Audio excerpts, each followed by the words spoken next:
اور پائے تکمیل تک پہنچا دے۔ ان تمام چیزوں کو دائمی اطاعت اور جماعت سے وابستگی کے ذریعے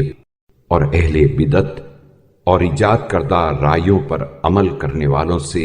علیحدگی کے ذریعے پار الہ محمد صلی اللہ علیہ وآلہ وسلم اور ان کی آل پر رحمت نازل فرما، اور جب میں بوڑھا ہو جاؤں تو اپنی وسیع روزی میرے لیے قرار دے، اور جب عاجز و درماندہ ہو جاؤں تو اپنی قوی طاقت سے مجھے سہارا دے، اور مجھے اس بات میں مبتلا نہ کر کہ تیری عبادت میں سستی و کوتاہی کروں، تیری راہ کی تشخیص میں بھٹک جاؤں، تیری محبت کے تقاضوں کی خلاف ورزی کروں، اور جو تجھ سے متفرق و پراگندہ ہوں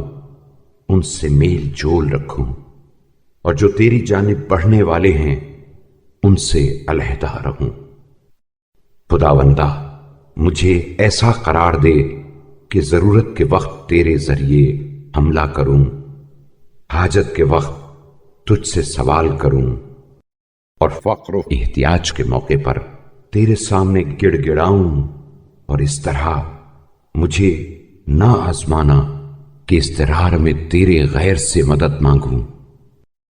اور فقر و ناداری کے وقت تیرے غیر کے آگے عاجزانہ درخواست کروں،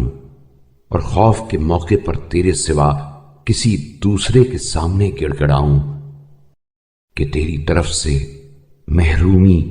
ناکامی اور بے اعتنائی کا مستحق قرار پاؤں۔ اے تمام رحم کرنے والوں میں سے سب سے زیادہ رحم کرنے والے